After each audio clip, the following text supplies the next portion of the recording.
Welcome to episode 1 of the Coaching Playbook. This week's guest is David Herity.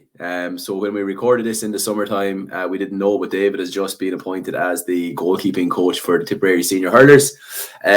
So we talked all things goalkeeping, but as you can see throughout the episode, David is a really well-rounded manager, not just a goalkeeping coach, and he has some fantastic stories from his own playing days and his own coaching journey. The Brian Cody story about being dropped for the All-Ireland final is worth listening in its own right, and I suppose the lessons that David has learned in man management from that story alone are absolutely fantastic. David also has just brought out a coaching manual, which we talk about in the episode. This is a copy of it here. He sent it out to me. Fantastic resource for especially clubs if you don't have a specialist goalkeeping coach and things like that. Before we start, I'd just like to say a big thank you to the Irish Strength and Conditioning Network for sponsoring this series. These things can't happen without sponsors. There's costs involved in everything. The Irish S&C Network is a diverse coaching network that includes members from a wide range of fields, from S&C coaches, sports scientists and physiotherapists to students, hobbyists, and just anyone with an interest in coaching, from grassroots right up to elite performance.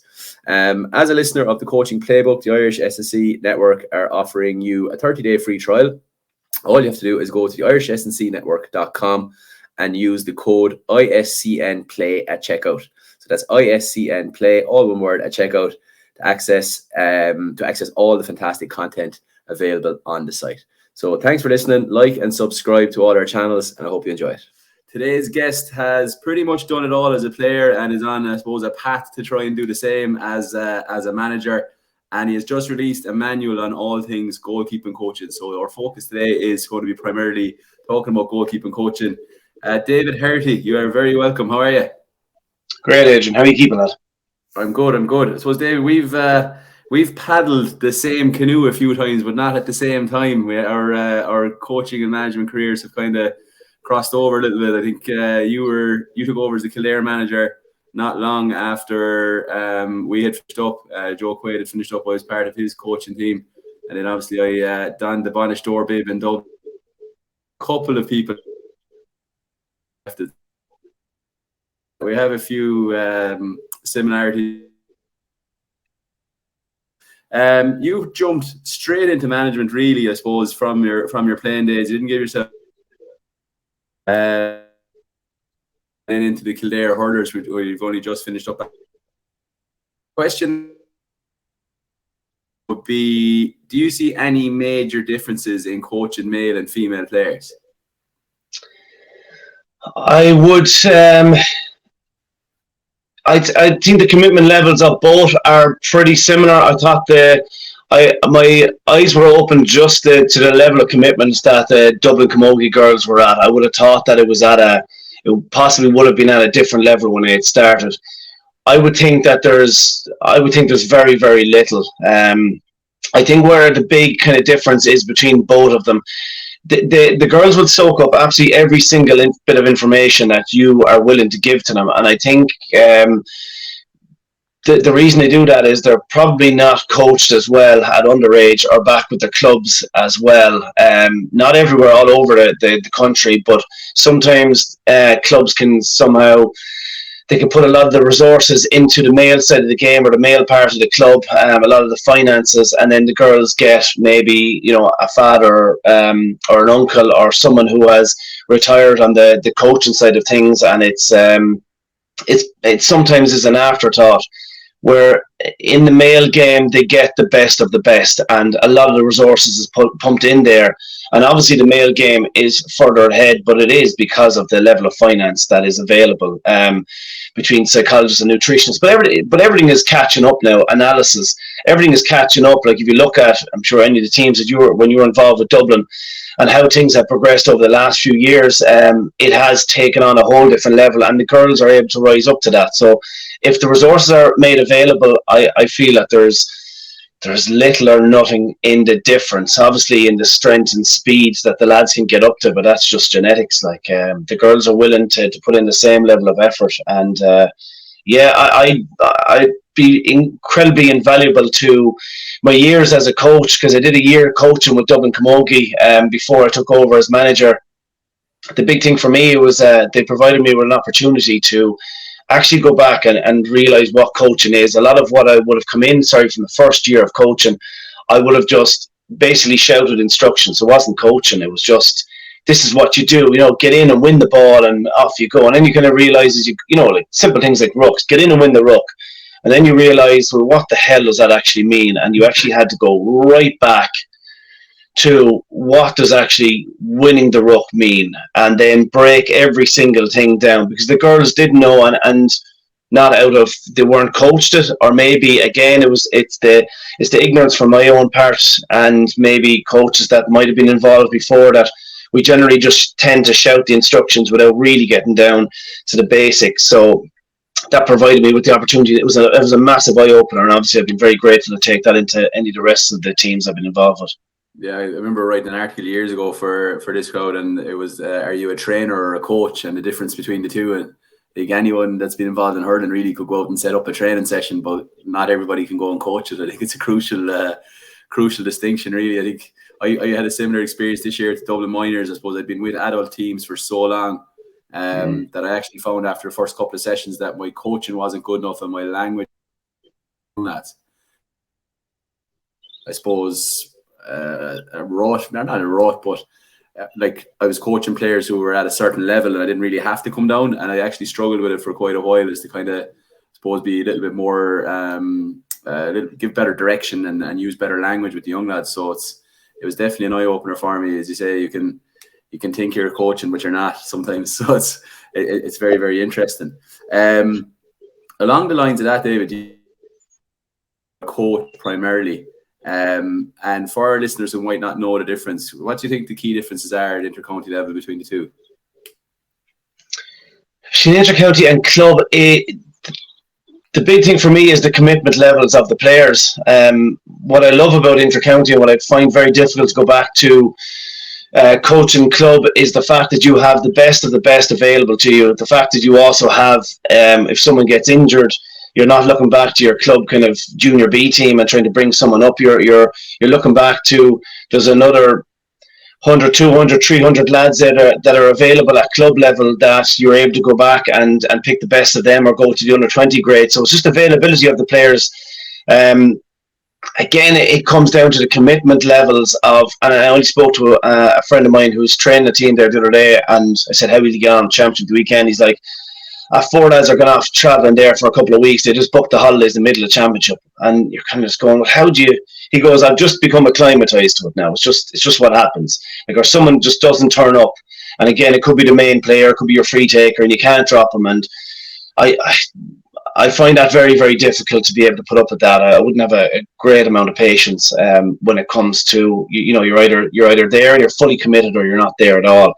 And I just find that that's where intercounty is at the moment. That it's and I enjoy the split season. I think it's a brilliant way of, when you're doing your Jerry Maguire conversation with a lot of players at the start of the year and begging them to basically come in and try and sell them a dream at the start of the year, to actually go along now and say, you're going to be finished absolutely 100% by the end of May. That is it, done. And then you can go traveling and do whatever you want.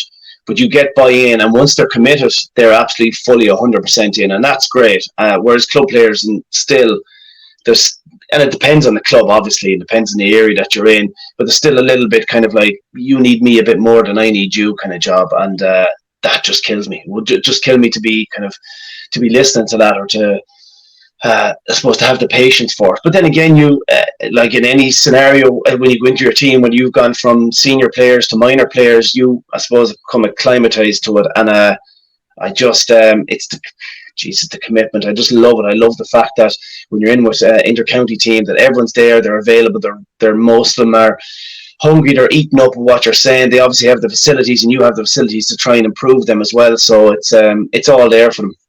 Mm. Yeah, you definitely become accustomed to it. Like, Joe, you go back to the club, then you think, oh geez, I'm going for the dinner now and it's not there. Little things like that. But like, I think I've like coached a good few club teams over the years, and my big thing would be is to go in with a single code club. It's something I would have struggled with over the years. Like, we had a really, really strong team in Éire Óg there, 2017-18 in Ennis, Shane O'Donnell, David Herity, all these boys. But once championship got going, then we'd play championship on a Saturday, and we wouldn't see 15 or 16 of our panel again until the following Tuesday night week, whereas the likes of Kilmaley and Clooney and these lads in the bridge are back in Monday night looking at the game, working for the week and playing challenge matches and stuff. And it was kind of frustrating. You'd be kind of, and like fantastic dual club. And I mean, you look at the likes of Lockmore and Lockmore Castellini, they have a really specific setup in place to do it. So you have to admire those who can do it. But definitely for me, for going back to club, will be a single code club and good commitment. It's becoming less and less that kind of the dual players. I know in certain counties, obviously they can't do it, but I would have even seen it with Naas there. They would have had, when I started off 5 years ago, they might have had about 6 dual players, and that kind of has whittled itself down to 2 lads there now at the moment. Club has become so professional, and a lot of the top clubs in counties have, like you look at Nafina as well, they might have 2 Crokes there that were getting to the finals the last few years. They had 2 and one of them was a sub. It's just not something that you can really do to try and perfect both sports in any code, even at club level, is becoming more and more difficult. Yeah, absolutely. And look, it's not really a thing that can be done in the camogie either anymore. It was such a thing there for a while, but I suppose it's a dying breed. It's just the commitment is too much, and I suppose there's probably too much on the line for managers and coaches to allow it anyway. Like, do you really want to put a team out on the pitch where 30% of them have only been there half the time? It's ultimately your reputation that's on the line, and your team is a reflection of yourself. So it's a risk to take for a manager as well. So, it is, and it is. You're right. It's a results-based game, and it's so tough on managers. And I don't like being the prick that's kind of going to turn around to someone and kind of go, well, you can't play football. That you're trying to be as accommodating. But even you'd find that there as obviously senior, again, inter-county, and lads are playing with Fitzgibbon and Sigerson and different things, and you try and be as accommodating as possible because you hope then you're eventually going to get it back. But it's tough going. I do admire some of the coaches that have the philosophy of fit in or fuck off, kind of excuse the language, but they're very straight down the line, and they're kind of going, that's it, that this is the way we're doing it. And I don't know, I worked with one coach in particular, and that was his attitude, and that's what he'd say to the players, and or one manager, and I don't know, you get results. It's pretty much you put someone with the pressure on. If you put the pressure on there, you better be delivering a title at the end of it to make sure, look, this is why I was fairly hard on you. But it's I don't know, my whole head is a bit all over the place, kind of, even with some of the kind of the coaching as to and this is why I kind of left Kildare, and I will hopefully go in with a backroom team in 2024. It's just to try and see how someone else does it. I've kind of obviously been in the management seat for 7 years now at this stage, but just to try and actually see how does another backroom team work, how do they interact with players, am I right or am I way off the scale here in what I'm doing? So that's the hope going forward for year 2, to actually to learn and obviously bring something to a backroom team, whatever I can. Yeah, absolutely. That was primarily my motivation for going in with Galway this year as well, in that analysis role, and that it kind of gives you that opportunity to sit back a little bit and observe. Obviously Cahill there has won a couple of All Irelands, and he'd Cora Staunton coming in with him was such a legend in multiple sports, and Gavin Keary's been with a number of different teams, and it's just an opportunity to sit back and go, okay, let's absorb a little bit of this and see and take the good things and take the bad things, because they're in every management team as well, more so than ourselves, and just see and learn from that. So I think it's for any coaches listening, if you've done a lot of management, it's good to just kind of take a smaller role in a team and sit back and do a bit of learning for a while. There's no harm in pausing the management career, I think. But look, David, today's episode is primarily about goalkeeping. So you came in, played Kilkenny minor at 16. What type of goalkeeping coaching would you have been receiving at that time, and how did it evolve during your career, if it did at all? Anything, I would say, from ever, pretty much right up until after I finished intercounty, a lot of it was shot stopping, and that was it. Shot stopping, a bit of catching, that's pretty much it. We did nothing on puck outs, we did nothing on puck out tactics, nothing on movement, footwork drills, absolutely zero, unless we did something with the rest of the management team. And a lot of my frustration was born out of kind of, and where I kind of really focus in on the coaching. And again, I suppose you kind of mentioned the manual there. A lot of it was based on the fact that I would play a game, do something wrong, then be annoyed with myself, and then kind of go, right, I need to rectify this. I need to come up with an activity here that's going to try and improve so that this doesn't happen again. So I'd be very specific in kind of looking back in games, and I'd look up sports file so that they could slow it down even further to a point where you could see a goal. Because generally, if your goal goes in, someone has taken about 10 different photos of it, and you just kind of notice if your footwork was right, whether you're actually looking at the ball or your head was down. I can just think of one in particular, David Breen. He scored a goal against me in the 2012 quarter final in the first half, and I went out to the ball. I should have blocked it where he was taking the shot, but if I look back in sports file, you can see that my head was just turned. The smallest little thing like that then you go along and go, right, we need to go work on it blocking, and it's you just kept adding in these things. I had Martin Fogarty in with me with Kilkenny. He did a bit of goalkeeping, but again, it was a shot stop, and someone take a shot from there, and that's it, or take 10 shots from there. Or get a few lads to run in and take shots. But there's no coaching. It's just there, take shots and hopefully you save them, and you keep going and keep going. And generally, a lot of what clubs do, you kind of cringe when you think about it. Like, they line everyone up. Everyone takes about 20 shots. You might stop because you're buzzing, you're full of energy in the first, and you might stop about 15. And then it's like, right, lads, he's too confident, he's too cocky. Let's line up again. And obviously, at that stage, you're exhausted, and you're kind of going, can be a bit of a break. No, let's keep going. And then they rattle in maybe 15 out of 20 and the next one. And next thing is like, there you go, that's it, done. So it's like, we've done your bit with you. You were a bit cocky. Now we've kind of rattled we've put you back in your box, and off we go again. And that's it. Who needs a confident goalie anyway? What team needs a confident goalie?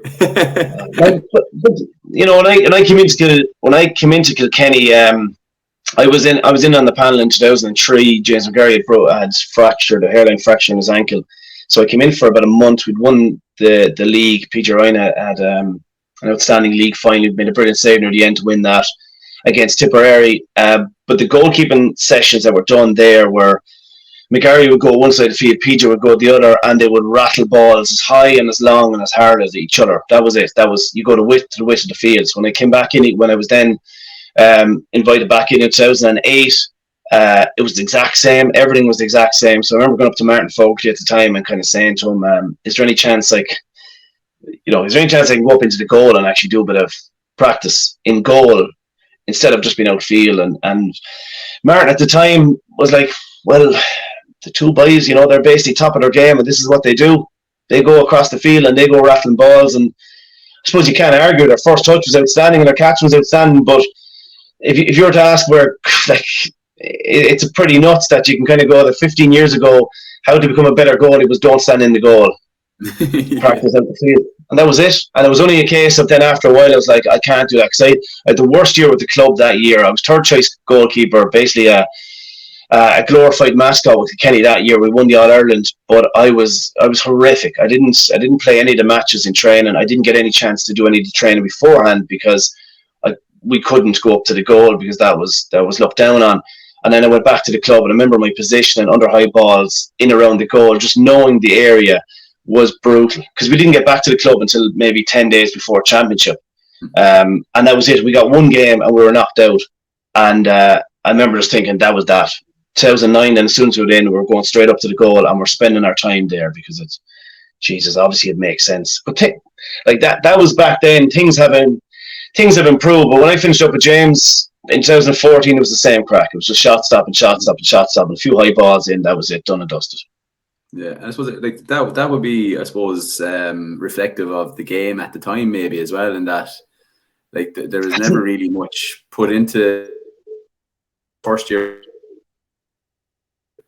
against Meath, a very good Meath team to beat Antrim in the final afterwards, and like even as good one puck out and used it like 10 or 11 times in a row and won it 10 or 11.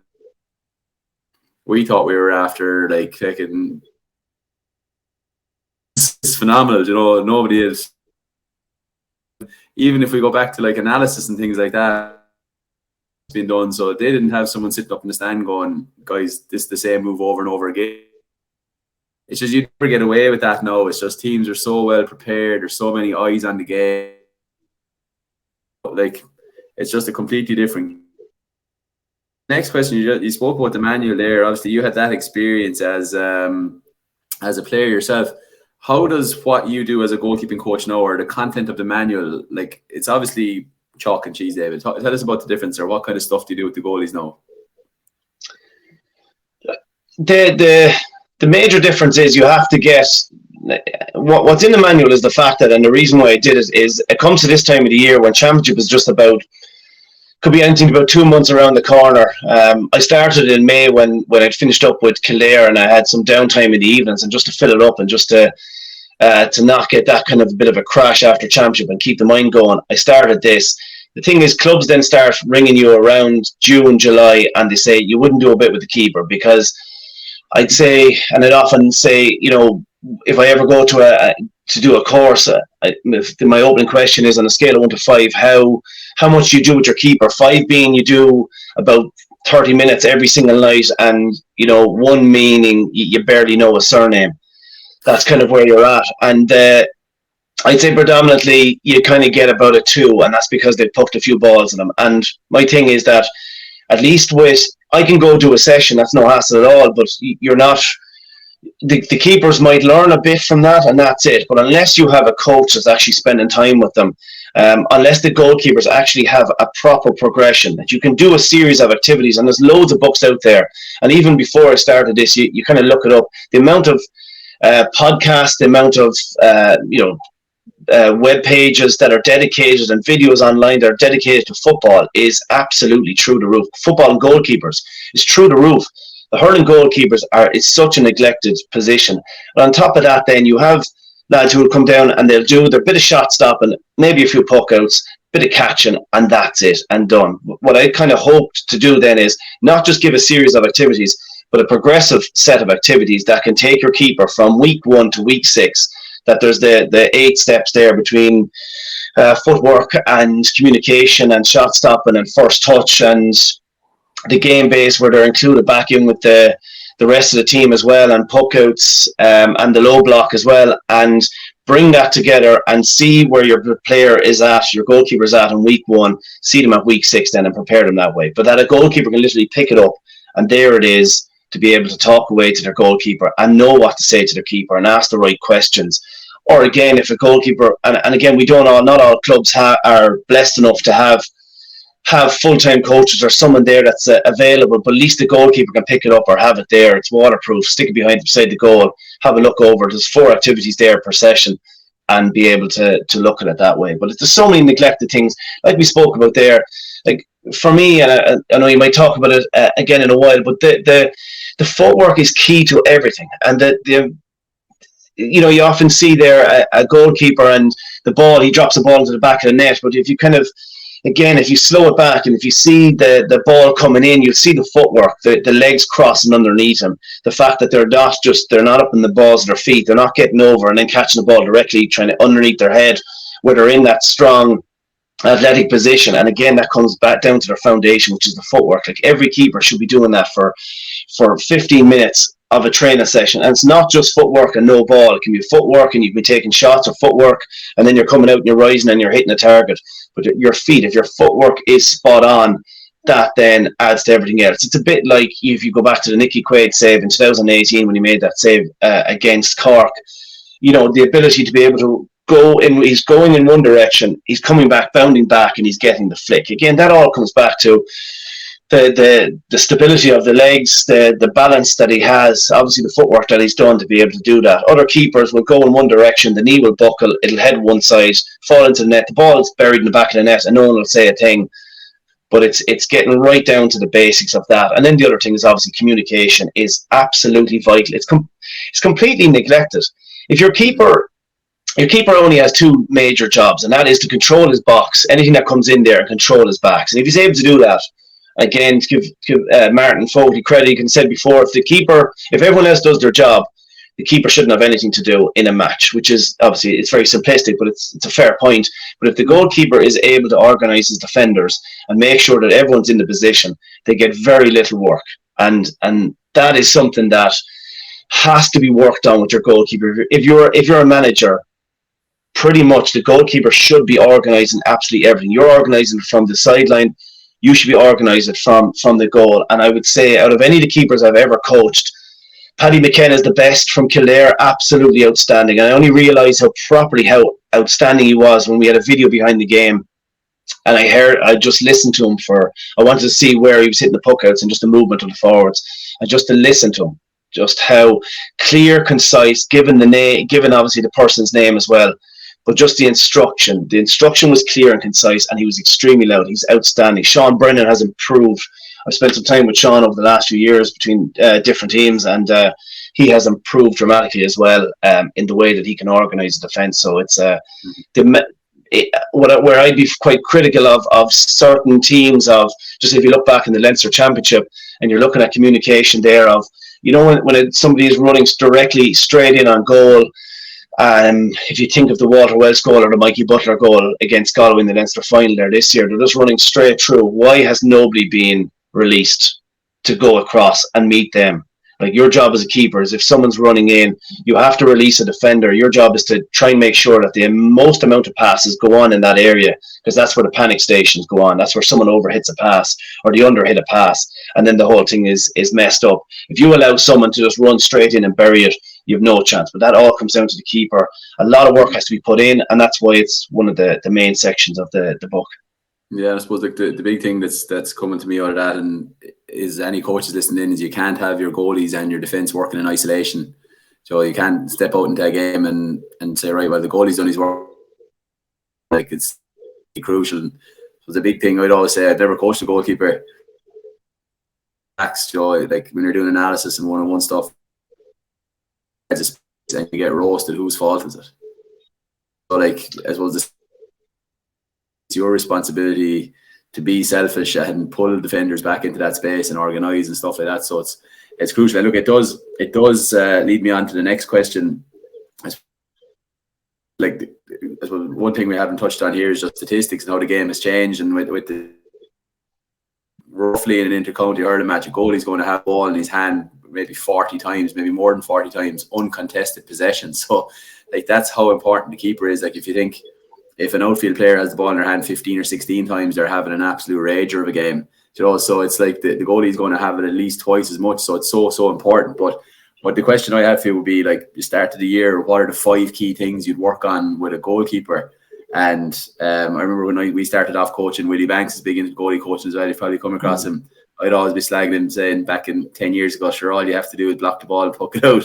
And he still reminds me of that to this day. But you mentioned shot stopping there. I'm going to presume it's way down the list of priorities, David, is it? Or what would your top 5 be? Obviously, you've given us 2 already, the footwork and the communication. What would the other 3 be? Positioning. Again, if you've basically know your angles, if you're in the line, down the line, if you're in the line of the shot, again, it's a... any matches that I'd ever be looking at, I look at the goal, and I'm always kind of eager to kind of look back on, because of the way RTE obviously could have a camera in the goal, they have behind the goal as well, just actually see where the goalkeeper is. I don't want to name and shame any keepers there at all at this stage, but like, you would, do you know what, I actually will. If you look at... yes, I was going to go for, go on, here we go. A good example would be Cian Kenny's goal in the All-Ireland semi-final last year against Clare. If you look at his goal and you look at the position of the keeper, he's about 3 yards outside the box, and he's completely over to the right-hand side as we're looking at, so it'll be his left-hand side. Cian Kenny slots the ball just nicely down into the ground and into the back of the net. Like, he left the goal wide open. If you do that, if a forward is running through and you have your angles correct and you basically narrowed off the position, you're in line, you've come out of the goal, they've very little to do. They have only a few options that they can do, and number 1 is obviously slot it over the bar. They panic and hit it over the bar. Number 2, they can go for a top corner or a bottom corner, because you pretty much have everything bar these little few inches. It goes wider, it goes over the bar. Again, if you have your position right, if you have your communication right and your position right, they'll end up panicking and try and hand pass it off to somewhere else, and then you get out and you get your block in. But the last thing is, what most forwards do is they don't know what to do, and because they don't have an actual position to hit it into, they just go for power, and then they just drive it straight at the keeper. Interesting. Go on a slight tangent. So while we're talking about this, you're saying forwards don't know what to do. When you're coaching a team and you're coaching the forwards, how much interaction do you have? Like, from what you were saying to me here, the most logical thing in the world to do would be to have the goalie coach coaching the forwards. Because if you're talking about one-on-one finishing situations, nobody knows better. Like, the goalies and the goalie coach know what they want the forward to do so that they miss. So, like, do you do much that, or like that's just something that's coming into my head there now? I don't know. Is it? Yeah, every single day before championship, every single day before every match this year, I took them for 15 minutes. Goal scoring, a few point scoring, but mainly goal scoring and where to go, where to hit the ball.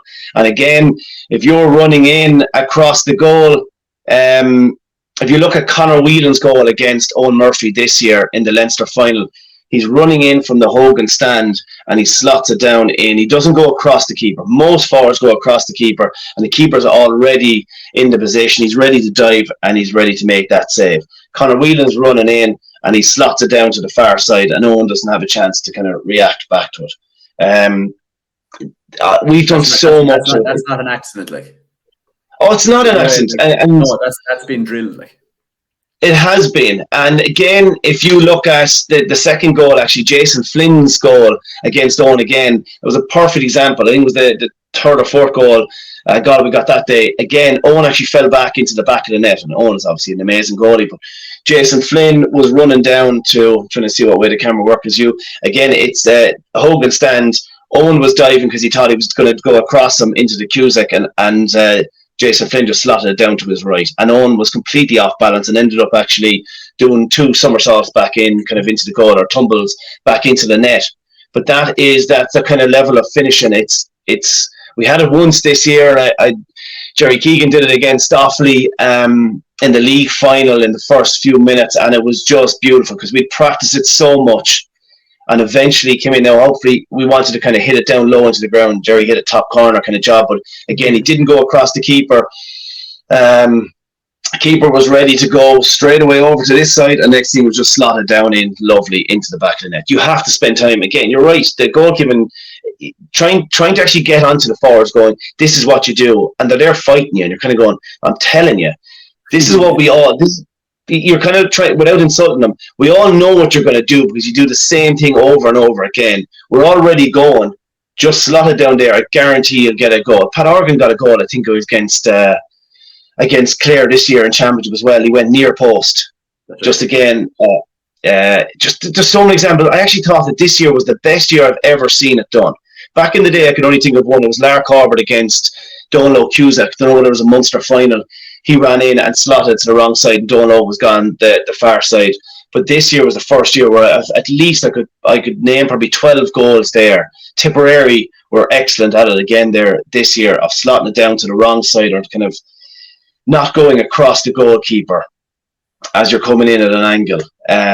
So if you're coming in from the right, you're not shooting back to the keeper's left. You're just slotting it straight down. So look at any of those examples. If you do that, I guarantee you, the percentage of goal scoring opportunities will increase dramatically.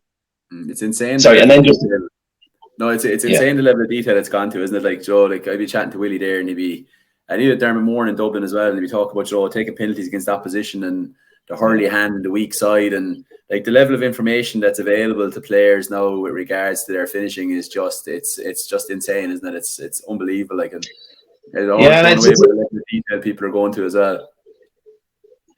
Yeah, and even I remember hearing something before of the All-Ireland final. You know, Davy Fitz had gone on with Shane O'Donnell that year that he'd scored a hat-trick against Cork in the final, and they had said that Nash was weaker to his right, so finish every ball down to his right-hand side. And again, if you notice it, again, every single time it was a carbon copy of the way that they were scoring, but they constantly kept going to that side. It was the first time I was thinking, Jesus, are people actually reviewing goalkeepers? It's back in 13, that they're looking at their weak side. And then, because obviously I was playing back then, I was like, fuck, is someone actually looking at me and looking at my weak points? Like, Jesus, that's embarrassing. Then I started getting all paranoid, going, fuck, you start going off on a tangent then of the video analysis that people are doing, but everyone's honing in on goalkeepers now and making sure, looking at their weaknesses.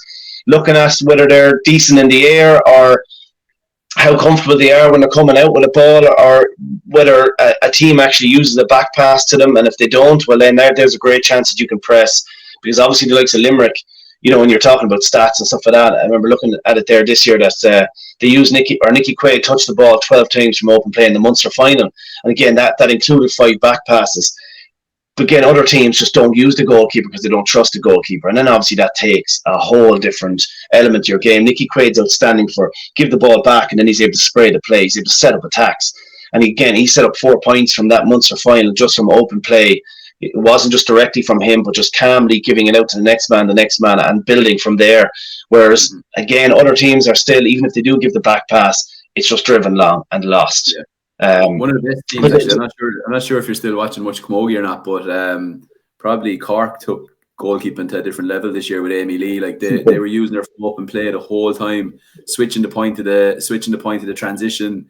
Like their puck outs were superb. I thought they really, really took Camogie goalkeeping to a different level this year. I thought she was absolutely superb. Like yeah. She was. I couldn't agree more with you, because I looked at one. I was looking at different keepers, just even doing the manual and looking at the keepers and looking back in championships, just to have my own stats right. And one team used their goalkeeper twice for a back pass in the whole of championship this year. One of the senior hurling teams. And then I looked at that, and I was looking at the final, and Cork used Amy Lee twice in the first 7 minutes for a back pass. Like just alone for that, she was outstanding, just mopping up her confidence. And again, I saw her against Kilkenny in the quarter final. It was before the Clare Kilkenny game. Again, I just thought that her confidence levels is through the roof. I kind of know Amy briefly from she's from the Pierce, where my wife is from. But she has just obviously grown into it, and obviously she had to spend a long time behind Aoife Murray, and she's grown there. But she's made the position her own, and I think even last year she was fantastic. She was lucky for the goal in the final with the kind of miss hit that kind of fell in around the goal. But again, came back stronger and better than ever again there this year, and I was delighted, absolutely thrilled that she ended up winning. But she is an outstanding. But if we finish off the last 2 things, I know you were saying that the 5 footwork, communication, positioning, I would say that you have to make it game specific. The very easy way of making game specific activities is having a third person in around the goal. I see a lot of keepers, just a kind of a quote from one of the club keepers that I've worked with before, and I took 6 shots on him. And then someone took 6 shots on him, and I hit in the 6 rebounds. He batted him out to me, and I went, Sean, he said his name, there's 6 goals there. And he goes, yeah, but sure, stop the first one. And I was like, you have to, for him, he was like, once I stop it, that's my job done. And like, it's not. There's so much more. You have to make it realistic. In a game, you can't keep batting every single ball out. So you have your keepers, and there's a reason why there's that ball part around the 21 in front of the goal, because everyone was lined up there and hammer shots at the keepers. But again, you have to make it specific. You have to have someone in around the square. Again, I'd often do it with activities. It's very simple. You warm the keeper up, even on a match day, by hitting in your high balls in them and get them used to the catching. And when their confidence is up, then just add in a third person. Add in it, bring it to the ugly zone there of having someone in around the box there, where if it does drop, that then you're just reacting to the ball, then that it's not just dropped and you're casually going over. You're going over, and then unfortunately you don't get the rise. It's again, if I was being harsh, I kind of look back. I remember last year, I think it was Aaron Shanahan's goal against Wexford in the All-Ireland quarter-final. Mark Fanning had dropped the ball, which everybody does, but then unfortunately he didn't get the rise, and Aaron Shanahan got the flick in and ended up going into the back of the net. And that's what I'm kind of talking about there of you have to be sharp in around the breaks. You have to be used to under pressure, having someone coming in from the side. And again, third person, even if you're taking puck outs, you see a lot of people taking puck outs, and the keeper is absolutely no one in the middle. He has no obstacles whatsoever. And obviously he's able to hit a ball out to a lad 50, 60, 70 yards. But then you start putting someone where he has to hit it over the head. Like, make it as game specific as possible. And the last thing is decision making. And decision making, then obviously you include in your activities. It does come from having a third person there, where obviously instead of having nobody in and you might go out and rise, now all of a sudden you have a third person coming in, and now you might flick it out to the side and then rise the ball. But just make them that there's it could easily be that you're taking a shot and you're running in at the keeper, and all of a sudden then they have to make a decision. Jesus, am I going to rise it? Am I going to flick it? Am I going to go down, get a low block? But try and make them make as much decision making as possible, so that they're able to then think quicker then when it comes to the match. Yeah, no, that's fascinating. It's just it's changed so much, hasn't it? Like, it's like, even just listening to you there talking about what your own experience was versus to the detail and everything's there now. I suppose it's part of the natural evolution of the game as well. I suppose hurling has gone through a transformation as a game. I suppose if we look at it in general, as opposed to specific to goalies as well, with regards to the information that's available. But I think any young goalkeepers coming in have never had as much information at their fingertips. Last question on goalkeeping, David, and this is one that always interests me, is from your experience around counties and clubs, are clubs and counties doing enough to develop goalkeepers? Like, given how important we've talked about this position, it's a high possession, high skilled position now. Are clubs and counties doing enough to develop goalkeepers, or is it still being left up to the chance a little bit in your eyes? It's definitely still been left up to chance. It's still not at the level it should be. I still don't think it's at the level where Gaelic football is at the moment. Definitely not. Again, it comes down to resources, and when people kind of, the way I would see hurling at the moment, it's still kind of, let's get in a load of selectors, and then, right, everyone has their jobs, and then, right, you don't have a job. Will you go down and do a bit with the keepers? And that's kind of where it's at. Or you might get an injured player in and they might do something with the goalkeeper, or it's kind of a case of, look, lads, go up there and practice something. Like, you know, I often kind of talk about it again when I'm talking to managers and coaches. Just be respectful of the way you kind of speak to your keepers, because it impacts on them. Like, if you're a manager and you're kind of going, lads, you just go on up there, like, and it's kind of, they're whooshing you away to the top of the field, like, we'll see you in a few minutes, or fill in here, lads, because we're short a few. Like, instead of just, you know, changing the language, going, keepers, I want you to go up there and I want you to practice puck outs and catching, or even ask them and kind of go, where do you feel that you need to practice on tonight? Come with a plan, give them a bit of homework to do, and send them up to the far end of the field. Or if they are coming into a drill and you're adding them back into an activity, simply say, lads, I need you in here for your first touch, I need you in here for your communication, here to organise the defenders, wherever you're at. But just get specific with your goalkeepers and have a bit of respect for them, because you actually do need them. And even like the small little simple things of I often can say, you know, when you're finishing off an activity, like, how many times do keepers or do managers or coaches say, right, next goal wins? And, like, needless to say, the one person is going to walk off pissed off, even though he could put off a save, a double save, a triple save, and then it goes into the back of net. Done. That's it, lads. Blow it up and we're going home. And it's always kind of just, even maybe if you say, lads, we're going to end on one more scoring chance, and that's it. Keeper makes a save, done, blows the whistle, they're buzzing. Just small little things about how you communicate with them, even at half time, even after they make a mistake during a game. You know, the usual thing is, unfortunately, they're probably the furthest person away from you as a manager, and you end up then roaring something down to them. Wake up, will you?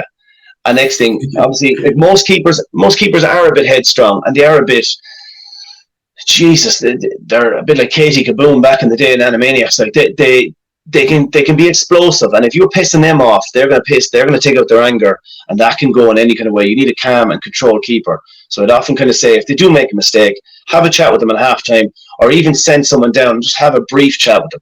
All okay, everything grand. I often kind of find that sometimes in your head as well, what you think the manager is thinking can play into your head, and you get all caught up in that. Whereas if you can send someone down, a little kind of trick that you can do with your keeper is just kind of say, are you all okay? And then they might go, oh, look, I dropped the ball. You can go, I don't mind that. Just the next puck out, I want you to hit Mary, okay? Wherever you're going to your next puck out has to go down top of Mary. She's dominating. And then their focus completely changes, goes, right, now I'm going to start focusing. As in, they're not pissed off at me. You can rattle them after the match if you want. But just in that moment, give them something else to focus in. They only have two things. I thought they have two major jobs in the game, but their own thing that they have to focus in on, regardless of whether they made a mistake or not, is the ball and their position. That's the two things. If they get that right, if they're looking at the ball and making sure then they're in the position, if that ball comes in, those two things, or even the back's positions where they're at, that's the thing that they should be focused in rather on some activity that happened. But coaches can play a significant part in even just how the mental control of of a goalkeeper throughout the game, and that comes down to stop roaring at them really from right. Yeah, look, it's a fantastic insight, I suppose. Like, if you go back to one of the points you made earlier, it's such a fragile position, it's such a tough position, Joe. You make one mistake and it could be the focal point of the game or the focal point of the analysis. Like you were saying there, Joe, you might have, if you conceded a goal, there might be 10 photos of it on Sportsfile. If an outfield player makes a mistake, there's going to be 10 photos of it on Sportsfile, you know. So just everything is amplified because I suppose the consequences of your mistake are more sudden. You know, like I suppose a centre back might make a mistake and 25 seconds later the ball could end up in the back of the net, or 10 seconds later the ball might end up in the back of the net. But ultimately it's the keeper picking the ball out of the net and he's beaten, and it can be forgotten in the analysis that it might have been a mistake out the field that led to it or whatever. Whereas with the keeper, you make the mistake, the result happens there. It's bang, it's instant. But that's a real interesting insight. I've definitely taken a few notes here myself. I'm not the kind of manager that bollocks players anyway. It's just not my style. But I think just that kind of, I suppose, psychological insight into the goalkeepers, I think, is very valuable. So I think people listening will find value in that as well, David. I'm going to move on a little bit. So I'm like, as a coach, I suppose, as someone who's learning about coaching, I'm fascinated with that we can have one destination, but every coach will have a different way of getting there. And I just love hearing about the different insights and different ways people have. So I'm going to ask you a few general questions, and I'm going to ask all the guests. And I suppose I'm just really looking forward to comparing all the different answers. So the first one, I suppose, a bit of a cliched one, but who's the person you've worked with who has influenced your coaching or management style the most? Yeah, I would say, look, to really quickly give a few mentions there to people, because I think first and foremost, I think we're all kind of we're obviously all the offspring of our own fathers and mans as well, and that the work ethic of my father, you're either working or you're lazy, and that's kind of where things are at, and you'd still bring that with you. It's how you're brought up. So he's probably had the biggest influence on kind of where I'm at, that you basically give everything you possibly can for anything that you're doing, and you do it right. And he's very direct with that. He's a very honest man, but he's very direct in his work ethic. He's heading into his latter years of but he's still farming away, like, and doing more than I could ever do. But work ethic is massive from him. If you look down to brother Damien Brennan, he cared about his players. The amount of work that he would have done, I would have had him in secondary school.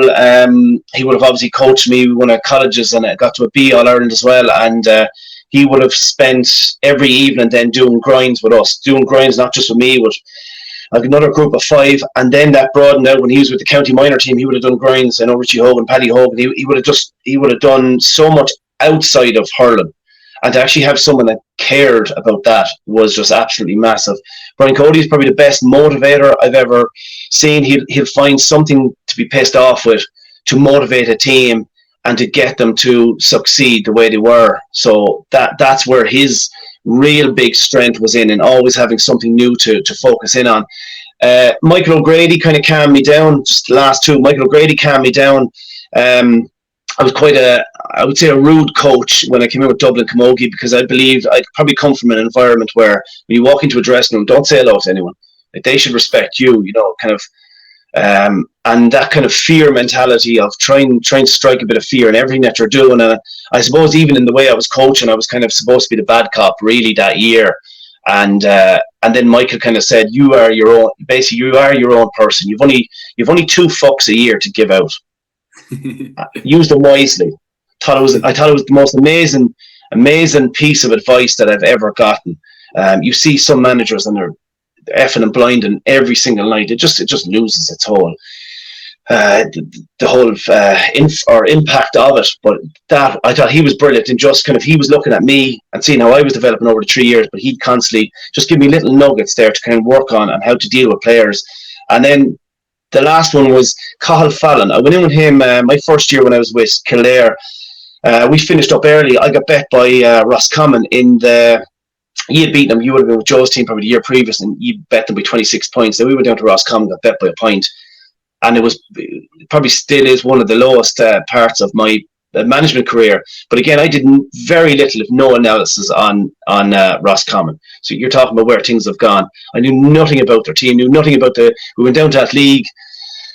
The pitch was whatever, and the size of it is. And I just did absolutely nothing on the referee, nothing, their style of play whatsoever.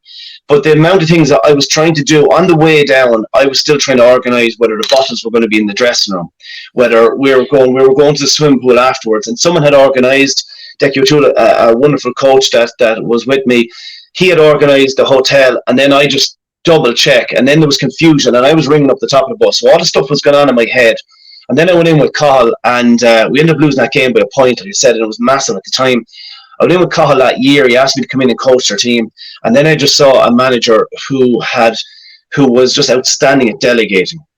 I would have had a very small team, because Kilkenny had a small team, and I would have tried to then fit in the blanks wherever and spread myself out in kind of simple things like washing bibs, or I look at our own analysis, or I'll clip all together these clips and do whatever it is. I'll do a bit of coaching, I'll do whatever the warm up, or I'll take the forwards or whatever. And I'll do all the talking at halftime. That's no bother, that's doing me. And then I went in with Cathal, and he had everyone with their own little jobs. Everyone knew it. They went to the day of a match, and everything was controlled. He was calm and composed, always had a smile on his face, and mainly had a smile on his face. And then but even a simple thing as a half-time, he had, they're the forwards, you're in charge of the forwards. Someone else was in charge of the backs, someone was in charge of the keepers in midfield, and then everyone just had their own little thing. And I just thought, Jesus, wow, you know how to delegate. You have everything down to a minute, like 10 minutes before the match, or 20 minutes, or whatever it is, just had it off to a T. And obviously I knew then that, Jesus, I need to really seriously add to my backroom team. And that's kind of, I'd say, my experience with him and underneath him took me in a whole different direction as a manager, definitely. He was outstanding. Yeah, that's really interesting. I suppose I've been coaching for a long time, managing for a long time. I'm still kind of trying to find my way a little bit. And from my own professional life, I'm good at managing, right? I'm used to managing people and project management and stuff like that. But I much prefer coaching. So I'm still trying to find that balance between, am I a manager, am I a coach? And that was kind of the question asked earlier on. We went off on a bit of a tangent, but the differences and stuff. But it is a struggle. You can try and do too much as the manager and the coach. I think it's very important, like what you said, what you learned, to have different people that can do those different roles. And it's probably what I got right in Dublin the second year was Colm Codd was doing the analysis, and that was it. And Conor Clifford was doing the S&C, and that was it. And we had our person for everything. Load so much better when you have all those people, but you have to trust them to do their jobs.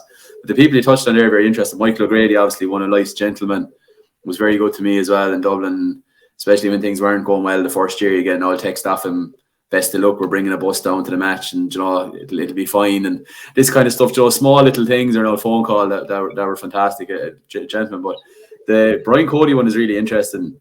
Obviously, fantastic motivator. Go to coaching courses, and Brian would speak, and he doesn't really give much away. Like he says his piece, and he might speak for an hour, and he doesn't really say much. But in 2016, when we finished up with Kildare, Mick Walsh, Gerard Walsh asked me to do a small bit with the intermediate Camogie team in Kilkenny. They were after taking them over, and we ended up getting to our Ireland final. And the Thursday night before the final, we were in Nolan Park, and the previous Sunday, Tipperary had hammered Kilkenny in the Ireland final. Shamey Park. So to get finished training in Nolan Park, whatever, and we were sitting around or giving out a bit of gear or something, or a few sandwiches, and next thing Cody walks in the door. I didn't know he was coming, so I'm kind of like, geez. So walked in, closed the door, and he kind of stood there. And first thing I was struck by is just the presence of the man. Like, you're kind of going, geez, there was like an aura around him, like. And he starts just kind of talking, and he's like, geez, lads, everyone is saying Kilkenny are finished. Everyone is saying Kilkenny are finished. He just kept saying it over and over again. And he hit the table a fucking rap inside Nolan Park. He says, we're not fucking finished.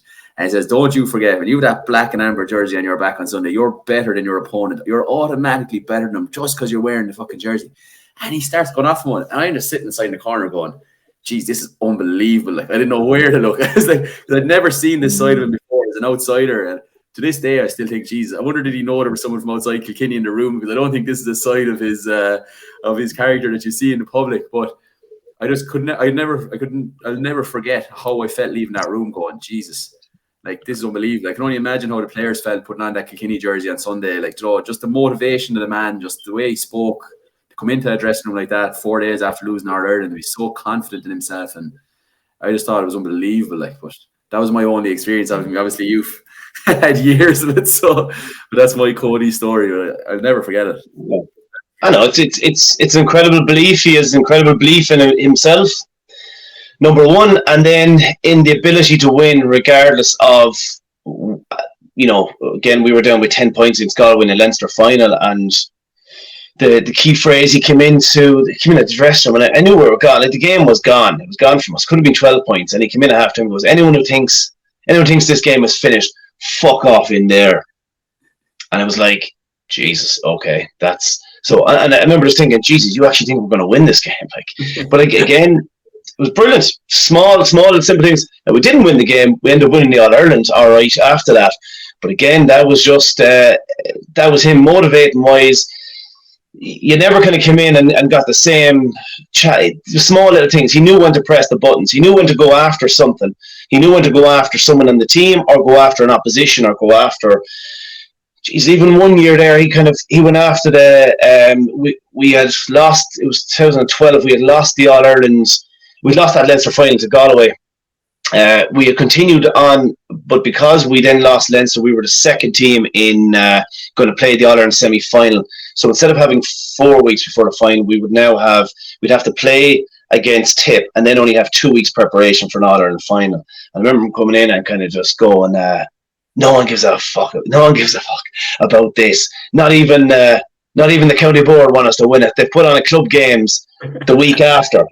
And I remember just thinking, going, they don't want us to win. And basically, this was this whole kind of like, we're only in this together, and nobody else wants us. And it was brilliant. Small little thing kind of going, he obviously wanted the games cancelled, club games cancelled. They were like, look, we normally have it. We're going ahead with it.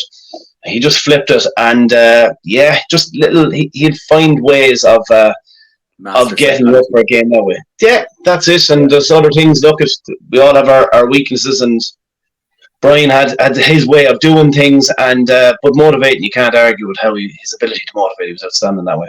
Yeah, unreal. I suppose the next question I have for you: what does the day of a training session look like for you? And just kind of give me the outline of a usual training day. You know, what kind of prep do you do for a session? What kind of meetings are you having with your coaches? That kind of stuff. I think most of it starts nearly from if you're just looking at a regular Tuesday training session. You obviously have the match. The first thing that happens after a match, in preparation for that training session, is you will have. I'll go home. I'll analyse the game. I'll do my impressions on the game. The impressions is pretty much anytime it's the three main areas. Did you touch the ball? When you did touch the ball, was it positive or negative? And then if you didn't touch the ball, did you do any tackling? There's pretty much it. That'll be sent up to the team. We'll then put together, Nigel or the coach will clip together, obviously, all the stats and analysis. That's all put up there. Then we'll have a discussion about where we felt that we went down, and that'll be the focus. That'll be the focus on Tuesday's session of where we need to improve. That'll lay the foundation, that Sunday evening conversation, that Monday morning before you go to school kind of conversation of where Tuesday night will be at. Then the opposition analysis will come into play. What we brought in there this year is 7 to about 20 past 7 is opposition analysis. So we have that clipped together by the Gaelic Performance Process. That's who worked with us. That's 20 minutes of how they play. We then did a gym session for 40 minutes because what we tried to build in there this year was the fact that players were on the field 3 times. If the players then have to do another gym session or there are 2 gym sessions, that's 5 nights of the week that they're away. And then it comes into that bit of paranoia from a management kind of going, well, is your man doing the gym or he's not doing the gym? And I know as much as you trust players, there's always a few that may or may not. Whereas if everyone's in the gym together, they can do their gym, they can do their pitch session, they can go home and they can rest, relax and enjoy life with their family and friends on that kind of Wednesday night. So that's what we did there this year. That gym session then provides you with an opportunity while the coaches are out onto the field organising the session. And basically how we're going to play against the opposition and how we're going to counteract what the opposition are going to do on the Tuesday night. You have that 40 minutes then to go around and talk to the players about their impressions. and you'll just pinpoint those kind of 6-7 lads there that you feel, yeah, I really need to go in at that. I feel that they need that compliment, they need a bit of a boost, or we need to have a discussion about where things are at. But you generally arrive, if training's at 7, or if the video analysis starts at 7, you arrive at 6. But kind of as soon as you get into the car again, you're talking about the session and so on. You might try and clip off a few things with a few more of the management team as you go along. But then, yeah, so they've all the warm up done in the gym because they've that done. They're out into the pitch, it's straight into pucking, straight into the opposition play, how we play. And that's it. And you generally try and give them that kind of 15 minutes near the end then to show basically, do they deserve to be on the panel or on the team? And you provide them with that kind of 15-20 minutes of opportunity then, and that's it. That to be your Tuesday night session.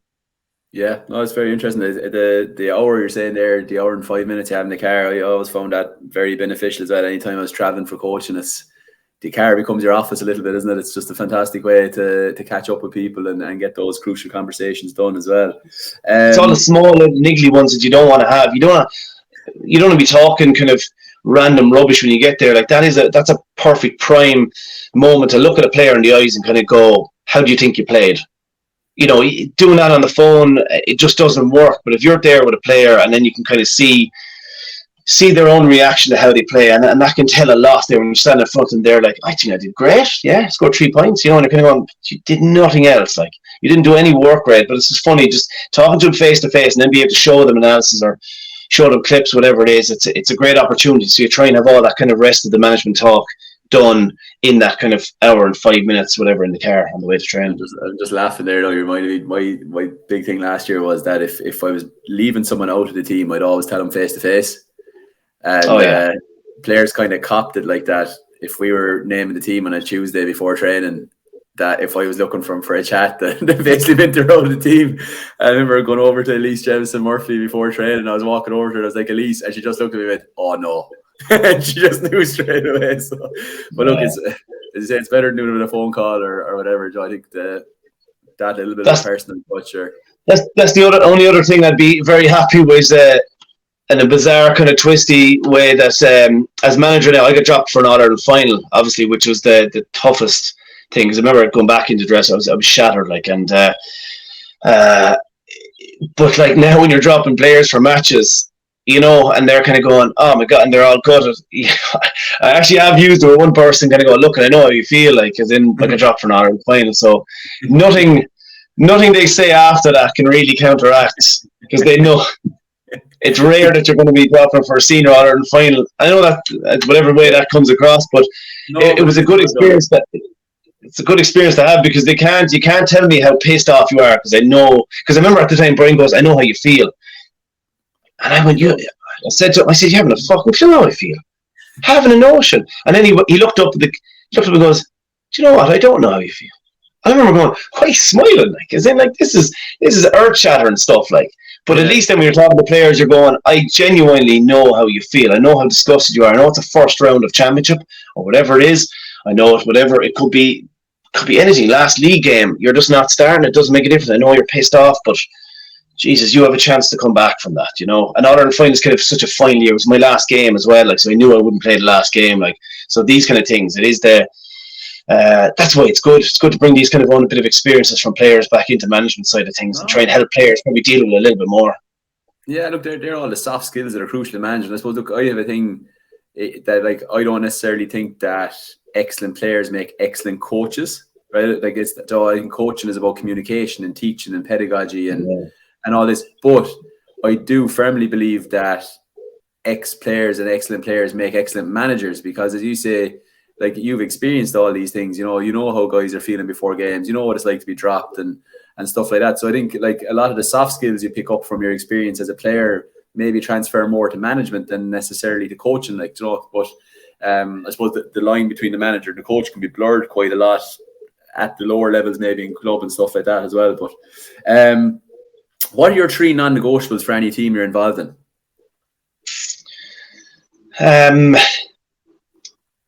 You have to be on time is number one. You know, I know that quote, you know, on time is late and whatever, and so on. I cannot stand if someone is dragging their arse coming through with about 5 minutes to training and they're not focused in on why aren't you out in the field about half an hour early perfecting your skills? Whatever it is, whether that's management or whether that's players, you have to be early, proper early, where you can actually try and improve some aspect of your game. Whether that's a coach, go around and talk to 2 or 3 of your players or whatever you need to do to make sure that the game plan is going to work. That simply has to happen. You have to bring an energy to training as well. There's some players that those kind of energy sappers. Like, just I personally can't stand it. Even management team, everyone has to bring an energy. As soon as you arrive, there is a job to do, and it kind of goes back, like I'm saying there, with kind of how you're brought up. Like, there's 5 in the family. Like, there's always a job to do. So just do it. It doesn't make a difference who you are on the management team.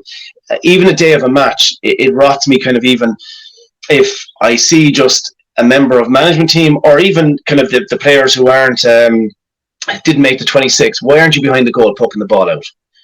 If you're a management team, why aren't you overlooking that if a ball gets poked away, that you throw in a new one like that? Just everyone is busy as much as you can trying to do just energetic. Just everyone feeds off the energy. The players feed off it, and you feed off the players. But it works both ways. I suppose then as well, you have to kind of there has to be that element of, there has to be respect. There has to be respect from the players to the management, and management back to the players. You have to understand the importance of both. Neither works without the other, and treat the players with respect. And I think if you do, and you show them that, you get it back tenfold off them. And again, I think that's just vital. And even the way that you speak and treat the rest of your management team as well. It's a tough one, because you can be quite direct sometimes as well with management teams. But I think if anyone kind of is coming in, if I was talking to a new member of management and you were to ask me exactly what you're saying there, or a player, be on time, be full of energy, and if you do, the whole respect and everything else, that'll all start following then straight away afterwards. Be organised, anything with your coaches coming along. Have everything laid out. That is absolutely brilliant. Same with players. You're organised. You have all your hurdles. Yeah. Do you have your helmets sorted? Do you have your kind of, even the organisation? You're injured. Yeah. Have you spoke to the physio? No. Why not? Why haven't you? Why haven't you rang them before you're on the way to training? So it's just all these little things that, for me, makes the most effective team management anyway, and just even a group. They sound so simple, but if you take one of them away, or if you took 2 of them away, you're going nowhere. Yeah. Yeah. Do you know, like, it's like you can have all the tactics you want. We've spent a good part of the hour here now discussing technique and tactics and stats and analysis and all that. But if you don't have the basics, turn up, be enthusiastic, be organised, you're going nowhere really. You can have all the rest of what you want in, and you're not going to achieve anything. When you step away from a team, what 3 things would you like the players to say about you? Bluntly, that he gave a shit, that he cared is the number one thing I would take from it. I would have been part of teams, obviously, when you feel that you finish up and you're kind of going, what was that like? As in, like, did you even care if I was there or I wasn't even there? Like, but you'd love to know. I would love that the players felt that, Jesus, yeah, when I was in there, he gave me the best opportunity that I possibly could. That he actually tried to enhance my either playing career or even outside of it there, that you try and do as much. It goes back to the Brother Damien thing there, that anything that you can possibly do in any capacity at all, if someone gets injured, for instance, that you should, basically, my own thing is that you shouldn't sleep until that poor lad is looked after, that everything is right. But, little things like that, or if they're going to college, or if they need anything, if they ask you a question, that you don't stop until you get the answer to that question, and you ensure them and keep touching base with them and update them that we are still looking into that. So it's just that I would love if they said that. That you were fair, I suppose, as well, that you gave everyone the same opportunity. They might not all get game time, but that you provide that opportunity with challenge matches, maybe on a Tuesday after a match or whatever, but that you're fair in your time that you allocate to the players as well. That, again, if you're number 35 in the panel, or if you're number 1 in the panel, I'm going to tell you where you're going right or where you're going wrong, whether you want to or not. Sometimes it might be a bit repetitive, but again, that I would give you the opportunity in those challenge matches, in coming off the bench or starting games. You will get the opportunity. If you don't, I'll be fair enough, and we'll have a chat, and we'll see where we can try and develop it on. And again, if there's areas, having a chat with the player, then again, okay, you feel that you're not right in some area, right? Here's the professionals. There's who I feel that you should go to next, and guide them, rather than just going, you're not good enough, and that's that, or whatever. Like, you had your chance, and that was it. It's like, no, you had your chance. It didn't work out well. Why not? And goes, look, I wasn't feeling right, or I'm not eating right this week, or not sleeping well. Well, lovely.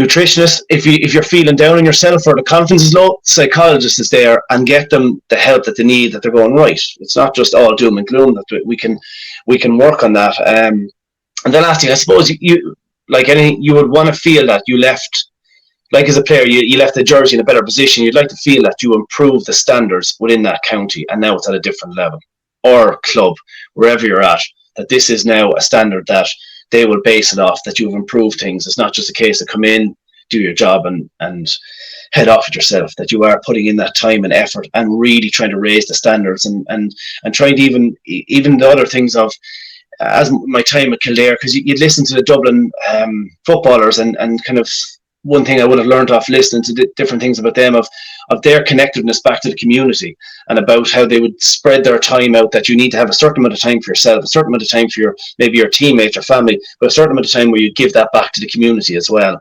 And that's what we've tried to do. And in fairness, the lads have been outstanding, just from the Kildare point of view of raising a lot of money. We did a Roar for Rory, poor young lad from Clane, who was unfortunately has passed away since, but we raised about 8,000 there, or to the underage developments in Kildare as well, or just different Bernardos, whatever it might be, but in the community, trying to give your time to give back as well, and it kind of creates that extra bit of a bond between you and the place that you grow up, whether that is the club or county. And then what you're hoping is, because you have that extra bond, there's no Jerry Maguire then chat then next year, like that this kind of is a case then that you're like, bloody hell, I love this. I love playing for my county. I love playing for my club. I love the area. I love the people that's involved.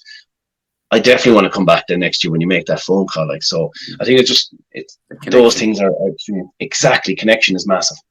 Mm-hmm. Look, that's interesting. I remember reading an article years ago about what is success, and like, so if you've 8 or 12 teams in a competition, there's only going to be one of them that lifts the trophy at the end of the year. Does that mean that the other 7 or 11 are unsuccessful? I suppose it's important to know, like, I think for success to be measured, you have to know where a team is coming from, where you've taken them to, and I think there's different forms of success. And yeah, we've both won trophies at different levels, but some of the best jobs I've done whenever we got near winning a trophy, but they came from quite a low base, and you're really happy leaving going, you know what, I did a savage job there, and they're way better, and there's better structures left behind me than what was there before. But there isn't necessarily a piece of silverware or a medal in the back pocket after it, So look, I suppose for our listeners, that's an interesting takeaway, is that some of the best jobs you'll do won't get rewarded on the biggest stage or with a trophy in the dressing room either. It's like there's different types of success. And remember, I kind of said that after we got Beppe Roscommon that first year, 2019, and again, I felt personally like a failure, because we had to beat London to avoid a relegation back down into the Nicky Rackard, and again, listen to what is success, and they were like, just even the retention of players, and that's the big thing where, for me, and I've said it already, that if hopefully the next manager comes into Kildare, if they're able to retain, there's still about 30 plus lads that are there. There's 38, I think, on the WhatsApp when I left. If they're able to come in and they have 31 lads to start off from there, I'll be absolutely thrilled. And that was it, that we, between the different seasons, we managed to retain a lot of players. Between 2020 and 2021, I know it's COVID and stuff, we managed to retain 41 out of 42. And we ended up having to cut a panel for the first time ever. And it was just brilliant. But little things like that you can hone in on as success, I think, is vital, especially underage coaches in Ireland. If you look at an under-12 team that you coached, are they still all there at 14 or 16, or by the time they get to minor? If they have, you've done an amazing job. Absolutely brilliant. Yeah, no, that's player retention, absolutely massive. No, last question in this section. I suppose this is one, I've only ever been asked 3 questions in my whole life that stopped me dead in my tracks, and this was one of them. About 5 years ago, a guy asked me this, and I didn't know the answer, and I was devastated by the fact that I didn't have an answer for him. But what's your coaching ethos? As a player,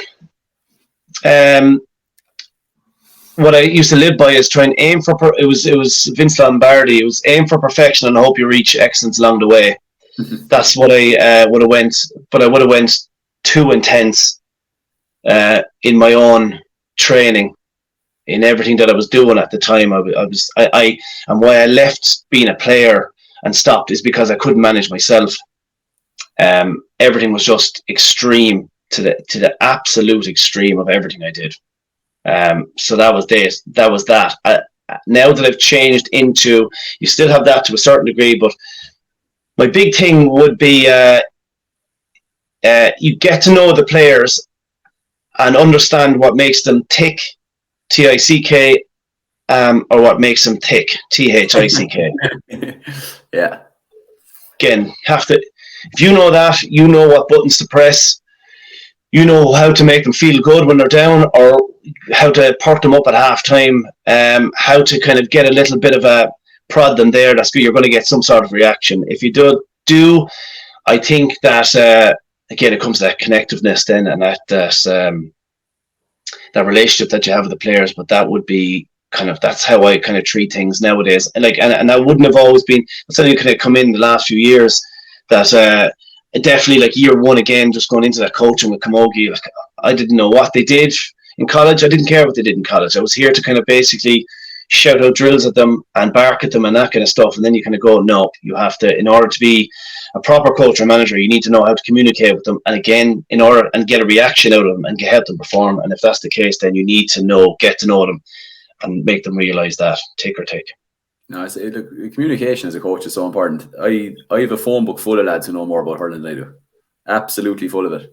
But one of my better skills is that I'm quite a good communicator. And I think like that's what kind of I've got by on. Sometimes I've made up for my lack of maybe technical knowledge in hurling by being able to communicate clearly around game plans and what we wanted to achieve and just communicate with players. So I think, look, it's absolutely crucially important skill, I think. But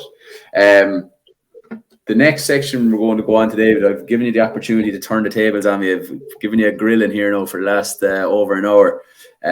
So you have a few questions for me. I think I said 3, but I think you might have 4. So we'll let you away with it since you've been good enough with your time. But I'll turn the presenting chair over to you here now and you can fire away.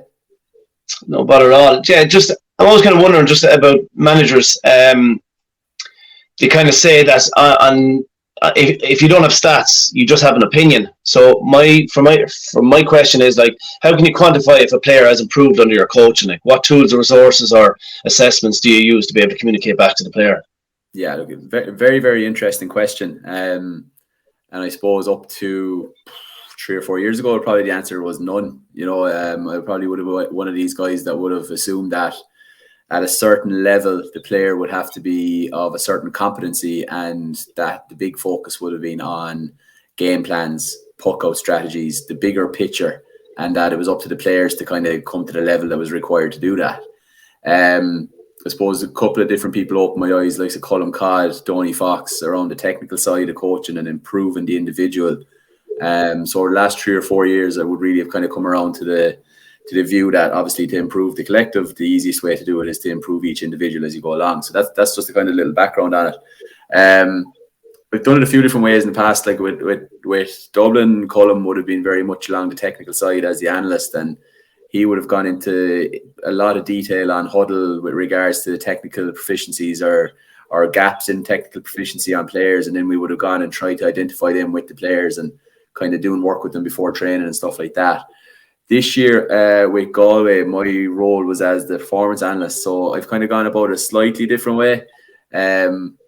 So what I would have done is, like, I obviously after each game, I would go back to the coaches and the players as a collective with learning playlists around what has happened in the game, so based off the game plan and stuff like that.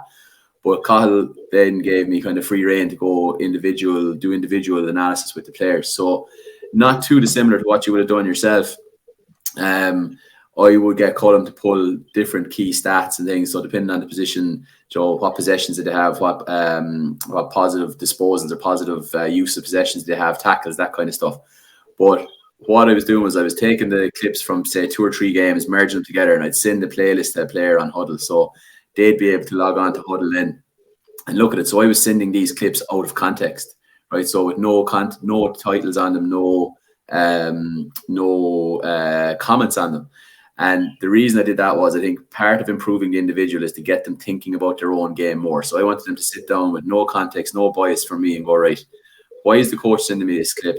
What do I think happened here? How does it relate back to the game plan? So when I go and meet them then on a Tuesday night or a Thursday night or a Saturday morning, whatever it is, I'd sit back and say nothing and say, right, why do you think that you sent me these? I sent you these clips, right?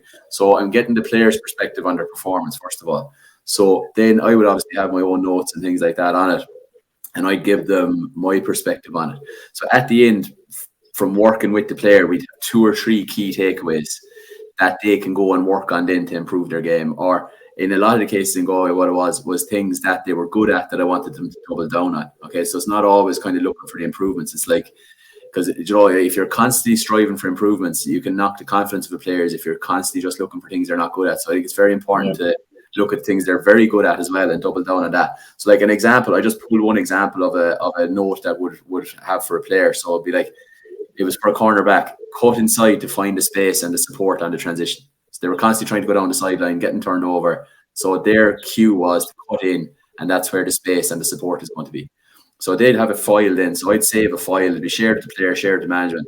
So the next time we go through that process again in a couple of weeks' time, I refer back to that then. So what I'm looking for when I'm looking at her clips is, right, in that position, is she still going down the line, or is she cutting in to find the space and the support and the transition? So for me, that's the improvement then, is that she's taken that on board and she's more of an asset to the team because her transition is better. So that'd be an example of how we do it. I don't know what your own experience of it is. I know there's loads of different ways of doing it. Colin Codd, who I worked with in Dublin, is big into skills tests. Stoney Fox is big into skill tests as well. Like, putting players in certain situations. Can you hit the ball into the basket from, not literally a physical basket, like a pocket, from 50 yards off your left? Can you do it off your right? If you're given 10 high balls, can you catch the 10 of them under pressure? This kind of stuff. So we would have done a little bit of that. We probably would have started into that in Donny's time in Dublin. He's quite good at that. So yeah, that'd be the kind of different ways.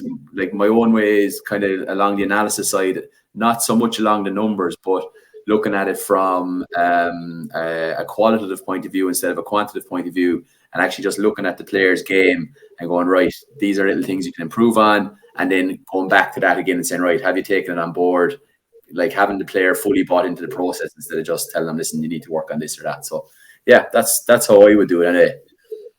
Yeah, look, you've hit all the points. Even just having the video analysis is obviously incredible, having that resource there available. I know Huddle is obviously very good, but yeah, being able to show a player exactly, showing them something, and then being able to have a chat about them, there's really no going back in it, rather than when you actually think about it growing up and someone saying you did something wrong and you're having that back and forth with them, like I didn't. And I even find, even if bringing it back to the goalkeeping there, I would often say that if people are always wanting to improve a goalkeeper's puck out, if you are slow-mo the keeper, slow-mo their puck out, and you will actually see what they're doing right and where they can improve on. When obviously GDPR and all that crack, if you do it about 3 times there, you'll soon be able to break down exactly whether they're throwing the ball too close to their body. If they're hitting it too low, whether it's coming down to their hurl, whether it's coming down to their taking their eye off the ball, their stance of their body. But again, video analysis is just key. But you've hit it all there anyway, and it is great then to keep coming back and referring to it as well, and so that they can see their own improvements. Mm-hmm. Name the best or most impactful team bonding experience you were ever with, and why. It doesn't have to be, you don't have to have organised it, but you were just part of it with one of the teams that you were with. Yeah, this is really interesting. So, obviously I've been involved with all sorts of teams, club teams, college teams, county teams, all different levels of experience and stuff like that. And obviously with the college teams, it was always a case of with UL, 27th of December every year on a bus, West Clare, North Tip, many pubs you possibly can, crack that, John, and look, like it was great crack and all and that kind of stuff. And look, I know lads are kind of big into going to the Cuala or going to the army camps, and it's kind of this bonding experience. But I suppose my own experience of it is I think sometimes these things can be very forced, and I'd be involved with managers. They go, right, guys, next weekend we're going to the Cuala, and after that we will be bonded. You know, like when we turn up at training the following Tuesday night, we're going to be a completely different group. And I don't know, like I kind of find that a little bit artificial. I would think that the most cohesive group that I've been involved in was my second year in Dublin, and how that would have arisen would have been an input of small things that all the management would have done over the course of the year that just kind of brought the group closer together. So say, like you spoke about doing the collective gym with Kildare, we would have done collective gym with Dublin every Monday night for the whole round of the year. And some of it was for performance reasons, but we actually found that there was loads of these kind of intangible benefits that were coming out of it. The group was together. They're in the gym together. They're just having the chats, Joe, where sometimes you don't on the pitch, you don't get that time. See, the music is going and Connor's having the crack with them. And we found that a real bonding experience. And the management would be just kind of sitting up the top of the room and players would be coming over and having chats about different things. And we found that really brought us close together. I don't know, did you work with Fergal McNally when you were in Dublin, the caterer? Gasman. Stephen Kinney's caterer. But he came up with this thing for the second year that anytime we won a game on a Saturday, we were going to have burritos on the Tuesday night. So he'd set up a burrito station.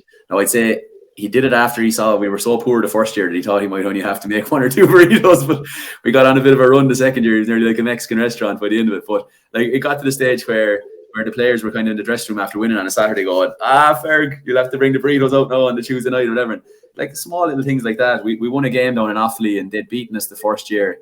And we went into that pub in Moneygall that Obama had been in, and sure, it was closed at 3 o'clock on a Saturday, and your one came down and opened it for us, and we're inside in the pub and having an old pint, and I'd say that some of the Crows girls had never seen an open fire before. they're inside in this pub in Moneygall, and you're kind of, everyone's just sitting around after, kind of delighted with the win and just having a pint and having a chat, and it was those kind of things that kind of brought us together as a group, I think, as opposed to trying to make one big gesture over the course of the year. Now, look, I understand there'll be club coaches here listening to this, and they won't have a gym, and they won't have a guy to make food for them, and they won't have all these resources. So maybe in that situation, you could make the big gesture. But that's just my experience of it. I don't know, what are your own thoughts on it as a player or manager? Just even when you're talking about the food, because again, I agree. I don't like the whole force thing. I've never done the curry thing. I'm not against it, but I haven't done that. The food thing is we brought in that in my first year, 2017 with Dublin Camogie, and we just found the most simple way of actually doing bonding is actually, again, and Fergal had rang me, and that's where we kind of started the whole thing of having food after training, and then everyone's just sitting down, because when we actually thought about it, like most of our bonding with Kilkenny was heading down to Langton's afterwards and having our meal, and everyone's sitting down having a chat. So the fact that they had an opportunity, and it was back then, I think it was only once or twice. I'm sure things have improved now, and they're probably getting it 3 times a week. That they're all sitting down, they're just chatting away and getting to know each other. When they get to know each other, well, then they care a bit more about it, and then they'll want to come back.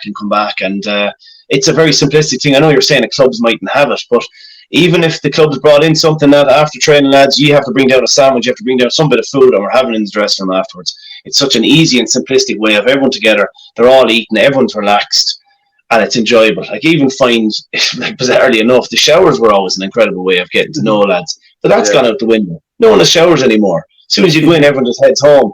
So, like, training's over. Yeah, they arrived down, but like the gym thing was great. And this is again why we did it there this year before training, is because lads got in, they were foam rolling away, and everyone was just enjoying having a chat because they could relax for a while and get to know each other, and then have the gym and whatever. But the food after training, I think, is key. And again, it doesn't cost an absolute cent. It's just part of your training. When you're getting into the car, you have your hurler, helmet, boots, all the stuff, and you have yourself a snack for after training. We're sitting down there, music will be on, get to know each other, and that's it. Because the whole shower thing has taken that away, so it's cheap and it's very effective.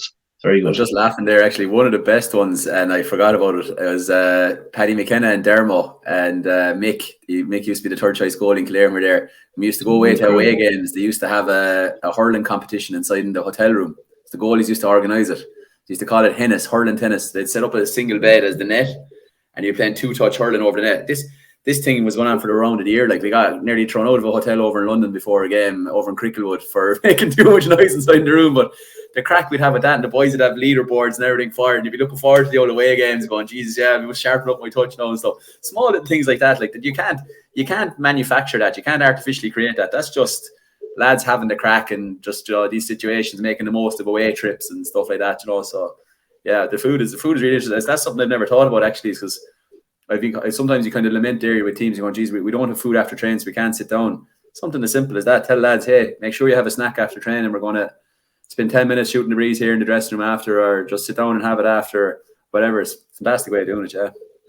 It's recovery straight away, getting decent food into them, and it's also a good indicator of where your players are at and what they actually eat after training. Like most of them won't. They'll go home, they'll shower, they'll sit down, and God knows what they'll eat after that. So I suppose you're getting a chance to assess them as well, and they're getting a bit of abundance, so it's excellent, yeah. If you could join, I know I'll go this one first. If you could revisit one game or moment in a game and change it, what would you do differently? Yeah, when you sent me this originally, I think my reply was just one. Has to be just one now. Yeah, but there is one, and it sticks out so much in my mind, and I think the reason it sticks out so much is it shaped how I behave on the line or behave as a manager ever since, and I think it was a crucial moment. So in 2016, I was managing the Ashbourne Cup team in Mary and Mary would never really competed in Ashbourne, but we got a crop of players in Limerick. Myself and Willie Banks were involved with a minor team, and we won a minor All-Ireland in 2014, a minor A All-Ireland. And then a good chunk of them went on to Mary and we won a Purcell Cup, which is the Division 2. So the following year, we went up into the Ashbourne, and we ended up having a bit of a crack outfit. And we got to the semi-final. We played UCC above in, it was supposed to be in Gort or somewhere. We ended up playing it up in that place up in Beacon. Do you know that fucking Connacht Centre of Excellence, whatever. A really bad day, but we had decided as a group, so the management and the players, that we probably decided that UCC were a bit better than us. And in fairness, on paper, they were. Like, they had the Mackeys and Naomi O'Connor, Chloe Sigerson, Hannah Looney. They basically the whole Cork senior team, and trained the likes of Niamh Rocket and all these from Waterford. They did an exceptional team. So we were going to set up. We had this kind of a system that we set up against the better teams. We had 4 forwards in a diamond, and we were kind of playing third midfielder, sweeper, and a full sweeper, and we were quite defensive. But we decided that we were going to set up like this for the first half, and then we were going to come out and go for it in the second half. And we were really, really fit. We had a lot of work done. And we said, right, our fitness here, we'll catch them, because they're not training like a proper team. They're kind of coming together as a college team. So we set out anyway. We played. We got a wicked bad start. We were 7 or 8 points down very early after about 8 or 9 minutes. And then we really started just overrunning them. They couldn't handle the extra players at the back. Our transition was good. Our support running was good. And we got it back to a point at half time. So I went in at half time and I was like, right, here we go, guys. Let's go for it now. We're pushing up 15 on 15, like we discussed, and we're going for it. And if I could just pause at that moment, no, I had no stats man or anything. It was a real small, myself and Kevin Costello, Creeva's father, and one more person would say, if it was now, Colm Codd would tap me on the shoulder and go, I know we discussed during the week about changing it at half time, but we've hit 8 of the last 9 points here. Let's just keep the show on the road here for 10, 15 minutes and see how we're going. And no, I decided before the game that this is what was going to happen. And we ploughed on and changed it. And sure, once the whole thing opened up, their forwards were just too good for us. And we ended up losing by 4, 5, 6 points maybe. And the lesson I took from that was, yes, I was right to do the prep. And I was right to be thinking, what happens in this scenario? Or what do we do in this scenario? But don't have a rigid idea in your head of what you're going to do in a game and stick to it. You have to read what's happening in front of you as a manager, and you have to adjust on the day. So if I could go back at all, that would be the one I'd go back. I'd love to go back to halftime in that game and just go, no, let's keep doing what we're doing here, and we would have had a right chance, So, look, big learnings from it, and it's shaped. The reason it sticks out so much is probably an inconsequential game. I guarantee you there's no one listening to this who was at it anyway. But it just shaped my thinking on pre-match preparation and in-game management from there on, Is there one that you have? No, I mentioned earlier on that Roscommon game, that would have been it. A game that shaped my life. I'm not going to go back to one bloody moment, because it's too many. There's too many of just different things. But as far as one moment that kind of changed where I was going after that, coaching wise, and like that, I had a conversation that night at the time we lost to Roscommon by a point. Colin Nolan, the chairman, rang me that time and just goes, look, what do you need? Like, you're clearly under pressure. what do you need? He was the hurling chairman at the time, and we had a great conversation, and it came out of that, and the whole thing just lifted then. It was just brilliant, because again, it just showed me you're doing too much and you're doing nothing, to be honest with you, and you're not delegating, and you're not putting the I suppose the trust into other people around you. So it was just that moment. I'm not going down the changing route, man, because they have to. No. But isn't that fantastic from the chairman, though? From the chairman, like, to have that support of the chairman after like a bad result and you're in a bad place, and the first thing he did was, what can we do for you? Like Carl O'Brien in Dublin was exactly the same. We were going so bad the first year, and I'd be in the depths of despair going, Carl, I'm not sure I'm the right person for this job. Where are we going with this? Like no. I promise you, you're doing fine. You're just stick with it. You're grand. Like, George, to have that support and know that you have that backing from the top level of the county board is it's fantastic as well, isn't it? Especially, look, when you win things, they're all great. You know, they slap you in the back. You're a brilliant man, fair play. But it's when you're coming out of the likes of that league, or you're after losing to Offaly in a league match inside O'Toole Park or somewhere, and the first phone call you get from the chairman going, listen, don't worry about it. You're on the right track. That can't be underestimated either.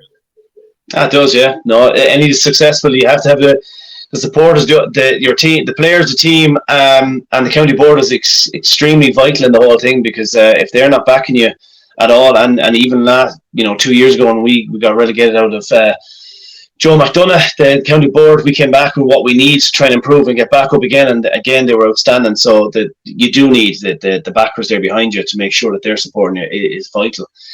Sorry, this last one there. If you could join the backroom team of any manager in any sport in any era to learn as much as you could, who would it be and why? So this is not I support Liverpool and I want to go in there. This is you being a selfish.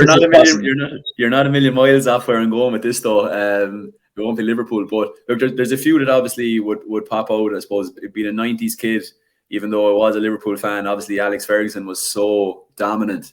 I suppose I have a real appreciation now from being involved in kind of high level coaching, how difficult it is to sustain success. So like obviously Ferguson was a master of psychology as well, and managed some big characters, constantly kept his backroom team fresh and stuff like that. And I think it would have been very interesting to see how he maintained that level of success.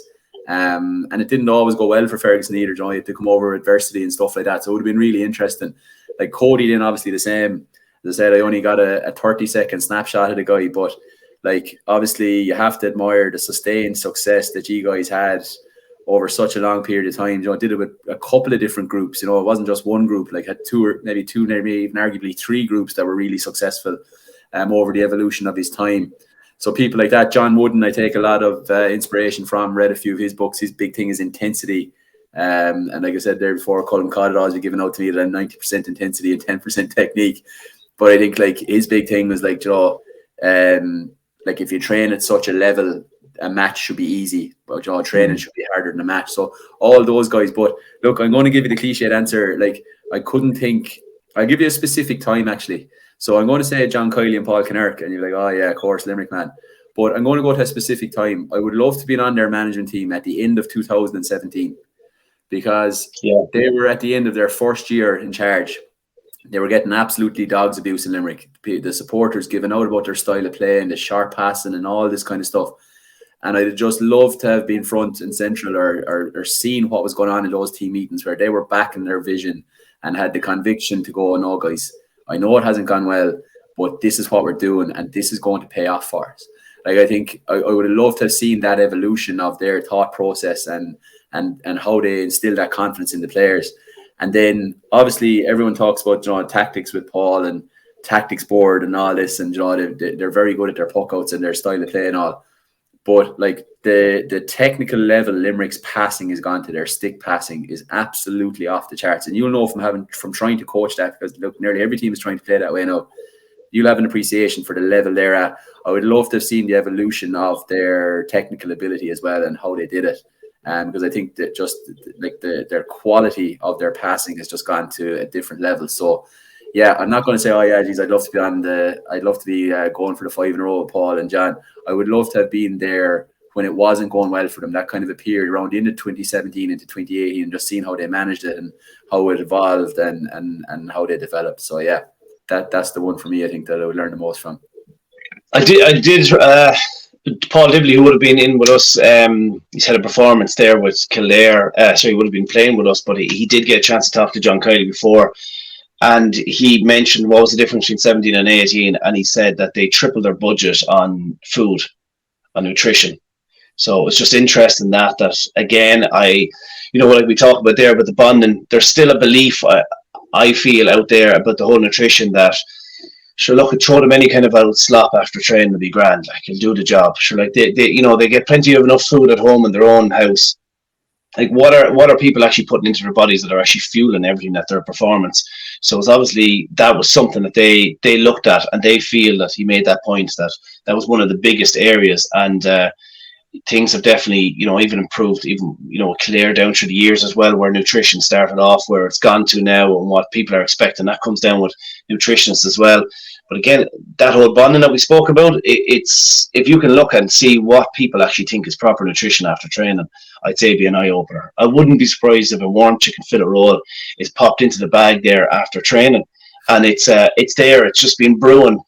Beans as well, they're still coming down in the tin foil. But like that, lads could feel like it's a bit of bread and a bit of chicken, so yeah, it would be a good way to see where it's at. But it's very interesting, all right, just to see where someone were just at the lows. It's hard to believe that Limerick were ever at a point where things weren't going well, but outstanding. Jesus, they're outstanding. Leaving Croke Park in 2009 after Tipperary had absolutely battered us. I was working as a GDA in Limerick at the time, and part of your role was to try and get lads involved in development squads and stuff like that. Couldn't get them involved for love nor money. And like, that's why I admire John Kiley so much. Like, he said he left Croke Park that day going, well, that's it now. I'm not going to stand back and watch this anymore. I'm going to put my hand up and try and get involved some way. And he got involved in development squads under 21s, or he did as a selector, I think, with the seniors, and then took the 21s and stuff like that. And also, like, you have to admire lads like that who, at the lowest point of it, go, actually, you know what, I'm going to actually do something about this. I'm not going to be on Twitter or on the radio slating managers or whatever. I'm going to get involved, and that's it. And geez, massive respect to the guy. Like, he's a legend. He's the best manager we've ever had. Like, so. Before we move on to the last question, David, just the goalkeeping coaching manual that you spoke about, I'm sure a lot of the listeners are going to be interested in that. Is it still available? How can people get it? Who do they contact? What's the story? It is. It's on Hurling, www.hurlingkeeper.ie.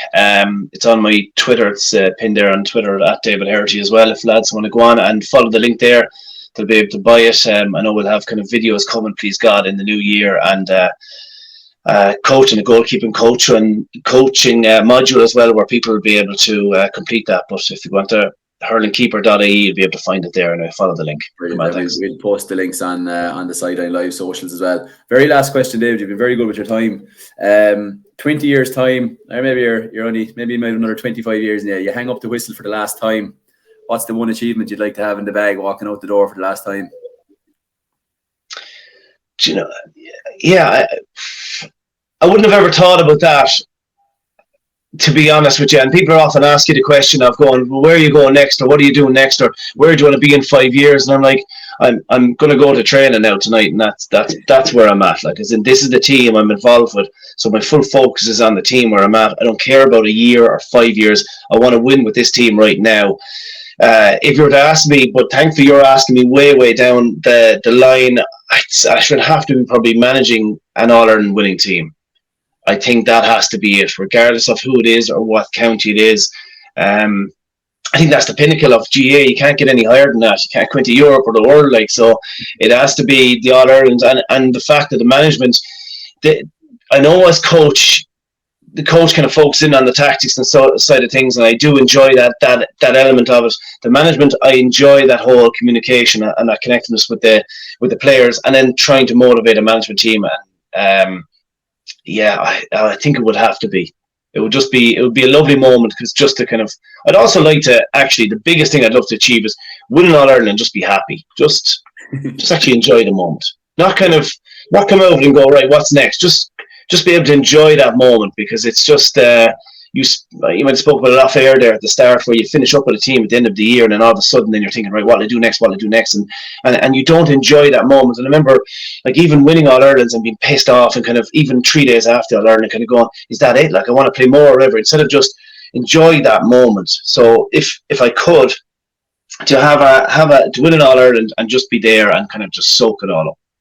And I don't know. I remember. I always felt I was a bit kind of slightly strange on that whole side of things of not enjoying the moment after a final. But then I remember listening to Ron O'Gara, and he said he's kind of consistently unhappy, or that the fleeting moment of the win. It's kind of like the chase is great, but once you've achieved it, it's just gone. It just goes like a puff in the wind. And I would just love to be a bit more present in life, I suppose, and just after things like that of.